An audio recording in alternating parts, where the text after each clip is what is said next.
Si se dan cuenta, esta ecuación no se parece en absoluto a las anteriores porque aquí teníamos miembro izquierdo, miembro derecho, teníamos miembro izquierdo y teníamos miembro derecho, pero ahora resulta que en el miembro izquierdo no hay un solo término, sino hay dos términos. También en el miembro derecho no hay un término ni hay dos términos. Pero de todas maneras, el uso de los conceptos es similar. Aquí, pensando en calcular factores primos, pues no puedo calcular factores primos porque el 7, el 3, el 5, el 3 y el 5 ya son números primos, entonces debo de cambiar la estrategia. Y como no puedo comenzar con factores primos y obviamente me imposibilita hacer propiedades y leyes de los exponentes, entonces debo de pensar en verlo como una ecuación. Y si ustedes empiezan a observar, aquí hay una situación que es parecida entre estos dos y también hay una situación parecida entre estos dos. Y debido a eso, entonces yo puedo pensar precisamente en jerarquía de operaciones. Entonces la jerarquía de operaciones tiene el objetivo de poder llegar a un momento en que pueda llegar a aplicar propiedades de los exponentes o leyes de los exponentes. Entonces, primeramente, por jerarquía de operaciones me doy cuenta que aquí hay una multiplicación. Sería la primera operación que debo de hacer. Sin embargo, resulta que yo no puedo multiplicar este número porque este número se llama coeficiente y este se llama base. Entonces, como yo no puedo multiplicar, yo no puedo realizar esa situación de hacer la multiplicación. También cuando voy aquí, observo que simplemente hay una potencia, pero precisamente cuando veo la potencia me doy cuenta del exponente. Y este exponente sí lo puedo asociar a la primera ley de los exponentes. Les voy a escribir la primera ley de los exponentes. La primera ley de los exponentes menciona que si yo tengo dos potencias con la misma base y diferente exponente, el resultado es otra potencia que conserva la base y se suman los exponentes. Entonces, si empezamos a asociar, resulta que esta suma precisamente es la que tengo aquí. Por lo tanto, yo puedo escribir en lugar de una sola potencia con un exponente que tengo la suma, puedo escribir dos potencias que se están multiplicando, obviamente con la misma base, pero cada una va a tener el exponente que es el sumando. Entonces, considerando eso que se vio por la jerarquía de los exponentes, por la jerarquía de operaciones, el 7 no va a multiplicar, pero este 3 a la d más 1 yo lo puedo escribir como dos potencias. Por lo tanto, aquí escribo un 3 elevado a la d y este signo positivo, perdón, esta suma en el exponente implica que proviene de una multiplicación de dos potencias. Por lo tanto, multiplico la otra potencia que tiene también en la base 3, pero tiene un 1 como exponente. Hago lo mismo en el siguiente término, que es el minuendo, debido a que hay una resta, y como también hay una suma, entonces yo puedo escribir que esto sea un menos, escribo paréntesis, 5 que está elevado a la d, por un 5 que está elevado al cuadrado. Acuérdense que esta suma en el exponente implica que hay una multiplicación. Y de la misma manera, hago lo mismo en el miembro derecho, tanto en el minuendo como en el sustraendo, porque tengo en los dos casos una suma. Entonces tengo un 3 a la d multiplicado por un 3 a la 4 menos un paréntesis, un 5 a la d multiplicando a un 5 al cubo. Y entonces vamos a seguir analizando. Si ustedes se dan cuenta, tengo que comenzar forzosamente por la jerarquía de operaciones, porque hay muchas operaciones y yo tengo que decidir cuál es la operación que yo hago primero. Entonces, por jerarquía de operaciones, reviso. Y me doy cuenta que aquí hay una multiplicación, pero la jerarquía de operaciones menciona que la primera operación que se debe de hacer es la que está entre paréntesis. Si yo hago la operación, me regreso porque estoy aplicando la ley de los exponentes. Por lo tanto, no me regreso y solamente observo que aquí tengo una definición de potencia, que es multiplicar a la base por sí misma tantas veces como indica el exponente. Entonces, por definición de potencia, yo sé que al 3 lo debo de multiplicar por sí mismo una vez y 3 a la 1 me da 3. Y este es un número que se puede multiplicar con el 7, porque precisamente no habíamos hecho esto aquí arriba, porque aquí tenía un número por una base. No se puede multiplicar números por bases, pero sí se puede multiplicar número por número. Por lo tanto, realizo la operación y ese 3 por ese 7, pues me da un 21. Recordemos que no estoy hablando de propiedad distributiva. La propiedad distributiva menciona que se distribuye la multiplicación sobre ambos miembros de la suma o de la resta. Entonces, la propiedad distributiva se aplica cuando hay una suma o se aplica cuando hay una resta. Pero aquí no hay suma y resta, solamente hay productos, de lo cual yo debo de decidir cuáles son los que se pueden multiplicar. Y precisamente se pueden multiplicar los que son del mismo nombre, de la misma especie, que es el número por el número. Entonces me va a quedar un 21, que es un coeficiente, y que todavía va a multiplicar una potencia que es 3 a la d. Luego, aquí ocurre lo mismo. Por jerarquía de operaciones tendría que hacer primero esta multiplicación, pero no se puede porque esta es una potencia y esta es otra potencia que tiene la misma base, diferente exponente, por lo tanto tendré que aplicar la ley, pero regreso al original. Así que no hago eso, sino me voy también a definición de potencia. Y por definición de potencia tengo que multiplicar al 5 por sí mismo dos veces, lo cual me da un 25, y eso se convierte en un coeficiente. Entonces escribo menos 25, signo coeficiente, y la función exponencial, que es un 5 a la d.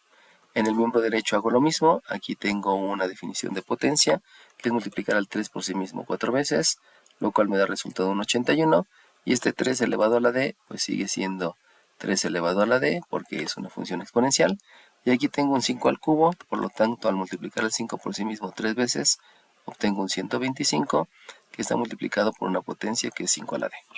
Y entonces, nuevamente, procedemos con jerarquía de operaciones para saber cuál es la operación que puedo hacer primero. Pero aquí en jerarquía de operaciones ya vimos que la multiplicación no se puede hacer porque este es un número y este es una base.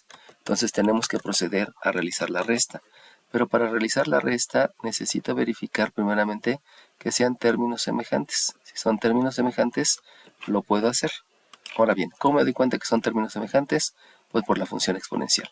Si ustedes observan la función exponencial, que es una base elevada al exponente, no tengo una similitud, por eso no son términos semejantes y no puedo hacer la resta.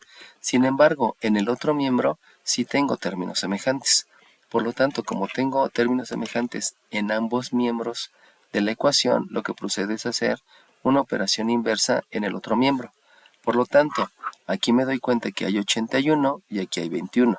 Como este es el número mayor, que son 81, pues procedo a hacer la operación inversa y revisar que aquí hay una suma. La operación inversa es que voy a hacer en el miembro derecho una resta, y al hacer la operación inversa me va a quedar, como lo acabo de decir, una resta, y entonces voy a dejar el signo del número mayor, que estoy observando que el número mayor es 81. Por lo tanto, en el miembro derecho me va a quedar un número positivo y resto el 81 y el 21, lo cual me da por resultado un 60, y se sigue conservando lo que le da nombre al término semejante, que precisamente es la función exponencial. Ahorita no tengo variables como lo que tenía aquí, sino ahora lo que tengo son funciones exponenciales, lo que le da el nombre precisamente al término semejante. Luego reviso los otros y resulta que este también es término semejante con este, debido a que la función exponencial es la misma. Y como son términos semejantes, procedo también a hacer operación inversa en el otro miembro. Por lo tanto, si aquí tengo una resta, la operación inversa es una suma y le voy a sumar al menos 25. Obviamente, para hacer la operación inversa, debo de proceder con una ley de la resta, que no la había escrito anteriormente, pero ya había aplicado el concepto. Entonces es la ley de la resta, donde se deja el signo del número mayor. Al ser operación inversa en el miembro derecho va a ser un positivo.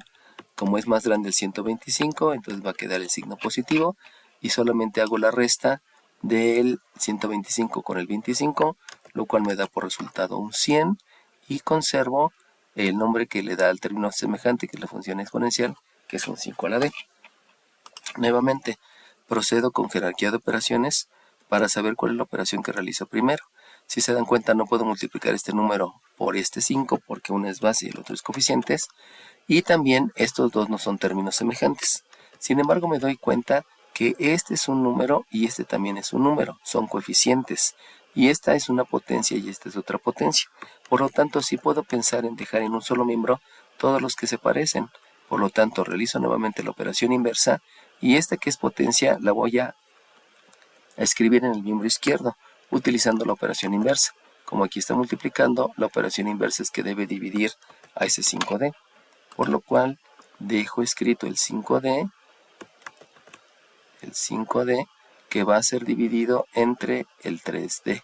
Obviamente no puedo hacer la operación de manera directa, pero cuando veo a este 100 que está multiplicando y que va a dividir a este 60, pues ahí sí yo pudiera pensar en, de una vez, después de hacer la división, simplificar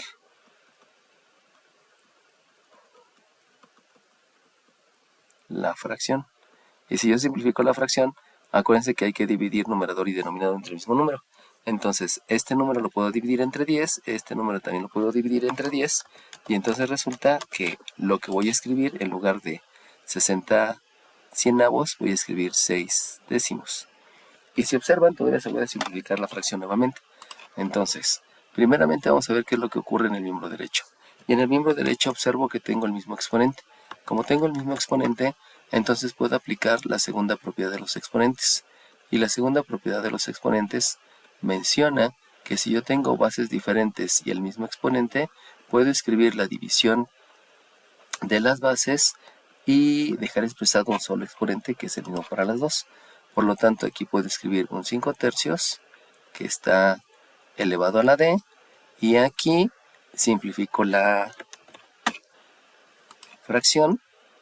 Procedemos a aplicar el concepto que se llama simplificar la fracción, y al simplificar la fracción me doy cuenta que puedo dividir entre 2, se divide entre 2 el mismo numerador y denominador, se divide entre el mismo número, y por lo tanto obtengo un resultado 3/5. Y si ustedes se dan cuenta, aquí ya vuelvo a observar que está el 5 en el numerador, el 5 en el denominador, el 3 en el numerador y el 3 en el denominador. Por lo tanto, puedo hacer lo que hice en el ejercicio anterior. Y en el ejercicio anterior, lo que hice fue aplicar la primera propiedad de los exponentes. Y la primera propiedad de los exponentes menciona que si tengo un exponente negativo, puedo escribir el recíproco. Si tengo un exponente negativo, puedo escribir el recíproco, pero con exponente positivo. Entonces, precisamente por ese recíproco o ese intercambio, pues yo puedo aplicar esa propiedad. Y entonces voy a escribir el 5 tercios, este lo dejo tal cual porque la incógnita ya está positiva, y en el miembro derecho yo sé que el 3/5 está elevado a la 1, porque este 1 me indica cuántas veces se multiplica la base por sí mismo. Y entonces lo único que hago es escribir el recíproco, o sea, intercambiar numerador con denominador, y al exponente que tenía, que era 1, no le escribo el mismo exponente, pero con signo negativo, y de ahí ya podemos aplicar, como en los casos anteriores, la ley de la tricotomía. Recuerden que la ley de la tricotomía se ocupa cuando tengo 3 elementos y 2 de ellos son iguales. Entonces, el primer elemento que es igual es la base, porque observo que es la misma base. El segundo elemento es la potencia, una base elevada al exponente es una potencia, y estas dos potencias sé que son iguales porque aquí está el símbolo de igual.